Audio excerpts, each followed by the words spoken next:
السلام عليكم. لا تنسوا الإعجاب بالفيديو والاشتراك في القناة تشجيعا لنا لنستمر بنشر المزيد إن شاء الله.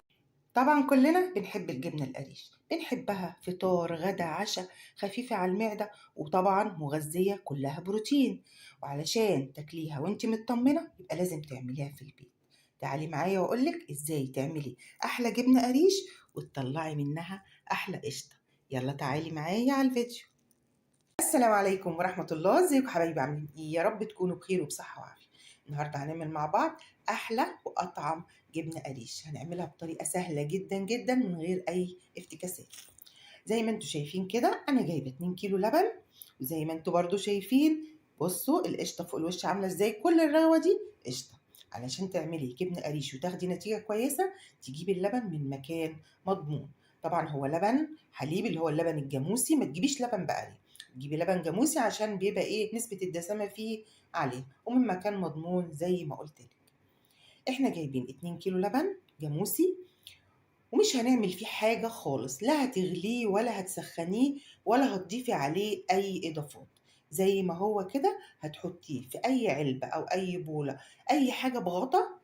بصوا أهو علبة عادية خالص وحطينا فيها اللبن، وهتغطيه وهتسيبيه 12 ساعة. في الصيف بنسيبه 12 ساعة، في الشتاء بنسيبه 24 ساعة، لأن الجو الدافي ده بيساعد على تخمير اللبن وناخد منه أحلى جبنة قريش. تمام حبايبي، احنا العلبة بتاعتنا دي فيها 2 كيلو لبن، هنغطيها وهنحطها بقى ايه في مكان كده بعيد عن ايدينا، عشان مش كل شوية بقى نهز في العلبة نشوف العلبة فيها ايه الكلام دوت اللي حصل للبن. لا، تسيبيها وتنسيها خالص 12 ساعة. حطيها بقى في فرن البوتاجاز، حطيها في أي مكان في المطبخ، في أي ضرفة من ظرف المطبخ، واقفلي عليها لمدة 12 ساعة وهنشوف أحلى نتيجة إن شاء الله.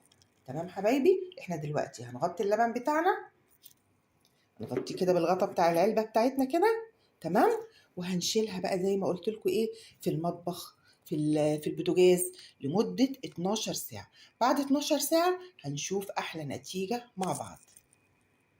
وكده عدى 12 ساعة على الجبنة بتاعتنا، هنشوف بقى النتيجة بتاعتنا هتكون ايه.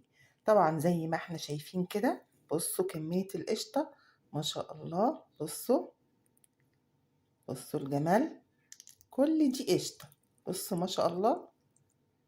بصوا احلى قشطة تاخديها لما تيجي تعملي جبنة قريش. وش الجبنة بتبقى حكاية، بتبقى تحفة حقيقي. القشطة دي بتتباع غالية جدا. هنشيل بقى القشطة دي كلها ونشوف بقى ايه هنعمل الجبنة بتاعتنا ازاي. ودي حبايبي بصوا القشطة دي بتبقى طعمها مميز جدا، بتبقى حلوة جدا. دي تاكليها بقى ايه سندوتش كده، ايه عسل بالقشطة، مربى بالقشطة، حلاوة بالقشطة، بتبقى حكاية. تمام حبايبي، طبعا زي ما انتوا شايفين كده الكمية ما شاء الله كبيرة. هنبتدي بقى نشوف الجبنة بتاعتنا. بصوا بقى، بسم الله، بصوا عاملة ازاي، بصوا. طبعا هي كده مش جبنة، احنا لسه هنعمل الخطوة ايه اللي احنا هنخليها تتحول لجبنة قريش. الشرش ده احنا مش بنرميه، بنعمل منه احلى معجنات، باتيهات، قرص بعجوة، قرص طرية اللي هي الفلاحي، بتبقى حكاية حكاية حكاية، أحلى من اللبن بقى والحاجات اللي احنا بنعمل بيها ايه المعجنات دي. أحلى شرش لأحلى معجنات، مش بنرمي حاجة من اللبن. القشطة خدناها، الشرش ده مش هنفرط فيه، بنشيله في التلاجة لما نحتاجه. الجبنة دي بقى هقول لكم نعملها، نحولها لجبنة قريش ازاي. دلوقتي حبايبي هنجيب مصفى ونحط تحتها ايه صينية او اي حاجة علشان نصفي فيها الجبنة، وهننزل بالجبنة كده بسم الله. بس هنسيبها بقى تتصفى خالص من الشرش اللي فيها ده. بصوا ابتدى ايه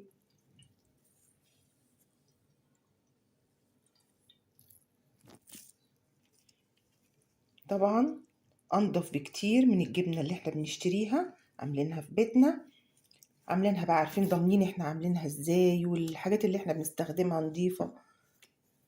ماشي كده الشش كله نزل. هنبتدي نلم الشاشة دي كده زي البقجة.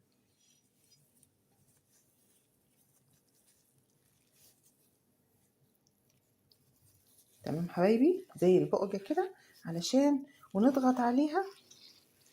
بصوا هنسيبها تتصفى خالص. هنحط عليها بقى ايه اي حاجة تقيلة علشان الشرش ده يتصفى. هنحط عليها اي حاجة تقيلة عندك بقى، كيس رز، كيس سكر، اي حاجة هنحطها احنا مع بعض اهو واحدة واحدة. دلوقتي حبايبي ده الشرش اللي نزل من الجبنة، احنا حطيناه كده ايه في بولة. تمام. وهنبتدي بقى ايه نحط كيس بلاستيك كده على الجبنة بتاعتنا. وقلت لكم نحط اي تقل اي حاجة، كيلو سكر، كيلو رز، كيلو اي حاجة، نحطها كده ايه علشان نضغط على الجبنة عشان تنزل ايه بقية الشرش اللي فيها. تمام حبايبي، هنسيبها كده لمدة ساعة وبعدين هنشوف الخطوة اللي بعد كده هتكون ايه. كده حبايبي عدى الوقت، هنبتدي بقى نشيل التقل ده.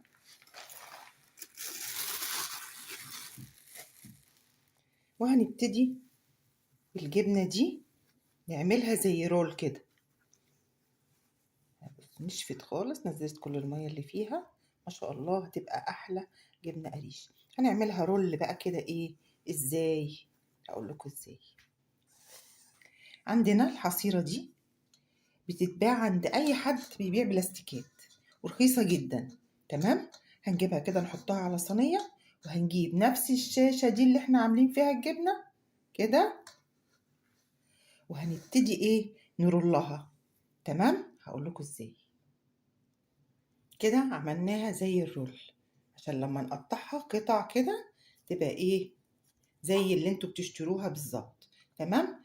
هنلف بقى الحصيرة دي كده عليها، هنبرمها كويس جدا